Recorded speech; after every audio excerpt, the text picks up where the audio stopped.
decrepitude, decline, frailty, disease, disability, loss of cognitive function. And those are abnormal things that happen. They don't have to happen.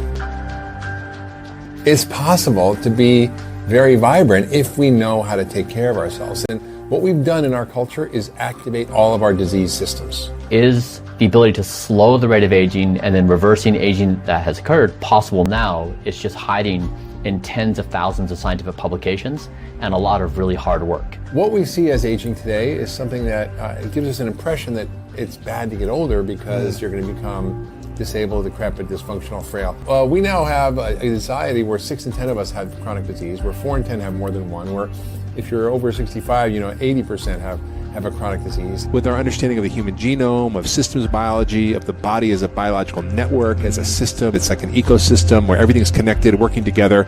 And so the way we organize medicine is according to these organs.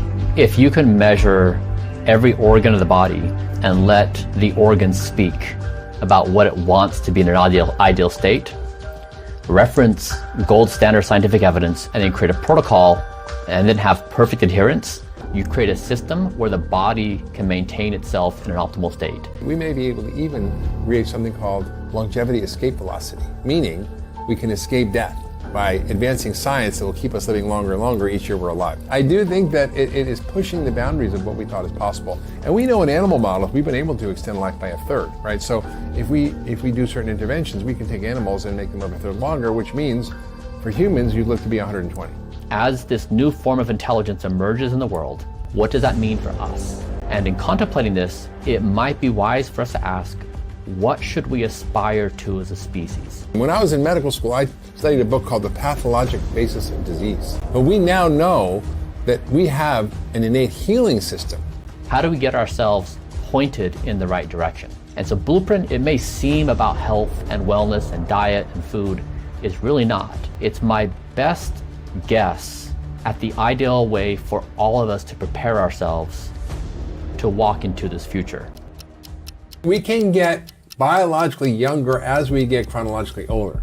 And studies have found even in 8 weeks with in high-intensity dietary interventions and lifestyle stuff, you can reverse biological age in 8 weeks by 3 years. This is really new because we really only started measuring the epigenetic ages through a biological clock over the last couple of years. So now we have a metric to determine interventions and how they work on affecting your biological age. So it's measured by taking a blood sample and looking at the epigenome, which is basically means above your genes. Your genes are fixed. You got 20,000 genes. They're like the keyboard on a piano. But the epigenome is like the piano player. The player can play jazz, rock, classical, Mozart, reggae, whatever that, all on the same piano. So that's the epigenome, is the piano player. And what determines which songs get played in your songbook of life is everything washing over your genes throughout your life. Your thoughts, your relationships, what you eat, your exercise, sleep, how you handle stress, your microbiome, literally everything is washing over the genes constantly and regulating the epigenome. So by living a healthy lifestyle, by doing some of the things we're going to talk about around how do we sort of hack longevity, we can actually improve the expression of our epigenome and reverse our biological clock. And then there's these horrible things that happen called zombie cells. Zombie cells are called senescent cells. Senescence means aging. So basically these cells are supposed to die, but they don't die.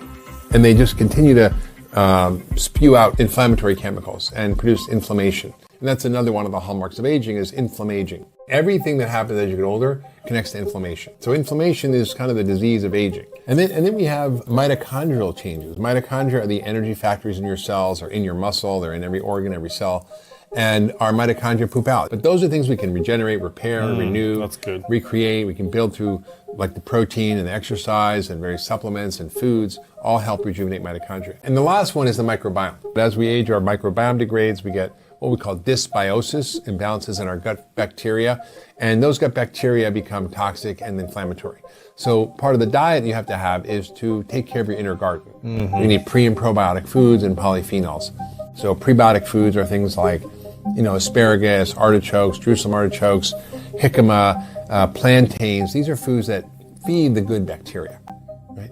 And then there's probiotic foods, sauerkraut, kimchi, miso, tempeh. These ancient foods that have been around forever that are fermented foods that are prebiotic. And then there's polyphenols, and there are certain compounds in plants that your gut bacteria love. So you're not only eating for yourself, you're eating for the trillions of microbes that almost outnumber your cells in your gut. And those microbes, when they're bad, cause inflammation and disease and diabetes and cancer and everything else. But when they're good, they regulate inflammation, they help you stay healthy. It's super important to feed them right. So you have to learn how to tend your inner garden. The truth is that you've lost a lot of important species that you need to work with your diet to make good stuff. If you have a migraine, we're actually learning that it might be related to gut flora. I mean, now we know that you might be getting cancer because of your gut bacteria. Well, no oncologist is asking you what's going on in your gut microbiome.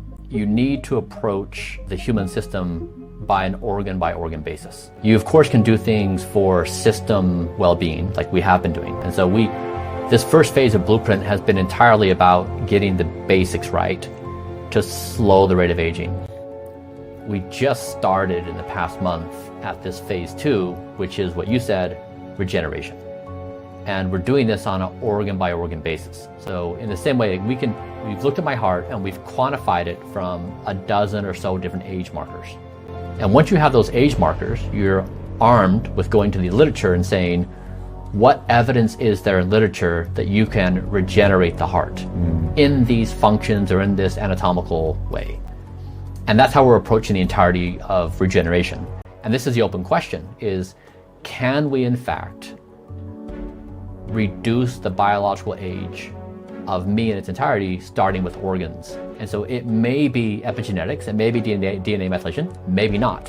So it's really TBD. But what we're doing is we have to start with measurement and we have to look at it as a system, because your heart can be 70 years old and you're chronologically 30. So your organs are at this very wide range. So you're not one age, you're hundreds of different ages. And so that's what we're really trying to do, is break it down. That's why you need such robust measurement. I know from experience, if you take this to a doctor, it's a hard conversation to have with the doctor.